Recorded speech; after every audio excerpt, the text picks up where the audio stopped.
Halo teman-teman, selamat datang di channel YouTube KKN AB 76049 BTL UPN Veteran Yogyakarta.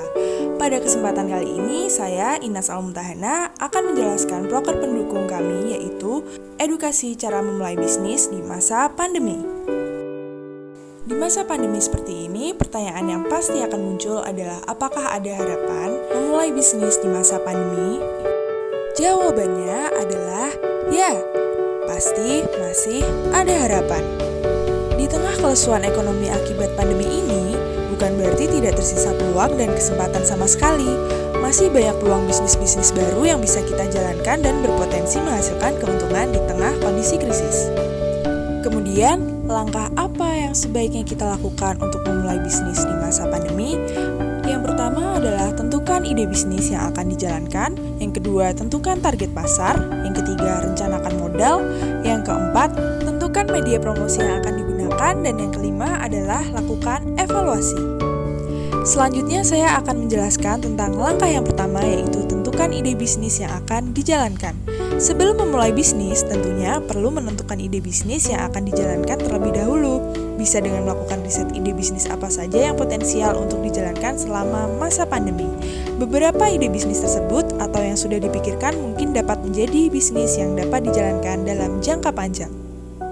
Langkah selanjutnya yaitu tentukan target pasar. Dalam menjalankan sebuah bisnis, penting bagi kita untuk menentukan target pasar dengan tepat. Target pasar adalah calon pembeli potensial yang harus mendapatkan informasi dan promosi dari produk kita dengan tujuan akhir melakukan pembelian. Menentukan target pasar juga akan berpengaruh kepada media promosi dan juga konten promosi yang akan kita buat. Selanjutnya langkah ketiga yaitu rencanakan modal. Merencanakan modal merupakan tahapan penting untuk memulai sebuah usaha baik besar, kecil, atau tanpa modal. Kita tidak harus langsung mengeluarkan modal yang besar, kita dapat menyesuaikan dengan kondisi keuangan kita saat ini. Bahkan kita juga dapat memilih untuk memulai bisnis tanpa modal. Dengan menjadi dropshipper atau reseller, kita dapat langsung menentukan media promosi yang kita butuhkan untuk menarik minat target pasar yang sudah kita tentukan. Selanjutnya kita masuk ke langkah keempat, yaitu tentukan media promosi yang akan digunakan. Media promosi berperan penting dalam mendukung keberhasilan bisnis kita. Pada media sosial Instagram, sebanyak 80% penggunanya mengikuti setidaknya satu akun bisnis. Jadi, sosial media adalah media promosi yang tepat yang dapat kita gunakan. Setelah menemukan media promosi yang tepat, kita juga perlu menyusun konten yang akan kita gunakan agar mampu menjual merek dan produk kita. Langkah kelima atau langkah terakhir yaitu lakukan evaluasi. Evaluasi perlu dilakukan oleh setiap pelaku bisnis. Hal ini dilakukan untuk mengetahui kemajuan dan kekurangan dalam bisnis yang sedang dijalankan serta perbaikan yang perlu dilakukan. Kita perlu meninjau kembali kemajuan yang telah kita lakukan, mengidentifikasi bagaimana kemajuan minat pembelian produk dalam bisnis kita oleh target pasar yang telah kita tetapkan dan menentukan arah bisnis kita ke depannya. Lalu, apa yang dimaksud dengan reseller dan dropshipper?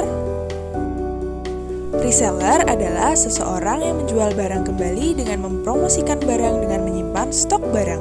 Biasanya reseller akan menghubungi langsung produsen atau distributor untuk melakukan pembelian barang dan menawarkan produk tersebut kepada pembeli. Sedangkan dropshipper adalah seseorang yang menjual barang kembali dengan mempromosikan sebuah barang tanpa harus memikirkan stok barang. Dropshipper bisa kita coba di e-commerce, misalnya dropship melalui Shopee, salah satu cara mudahnya. Kemudian, apa saja ide bisnis di masa pandemi? Yang pertama, bisnis retail online. Yang kedua, bisnis kuliner. Yang ketiga, bisnis membuat hand sanitizer dan masker kain. Dan yang terakhir, tutor bimbel. Cukup sekian penjelasan dari kelompok kami. Terima kasih sudah menonton, semoga bermanfaat.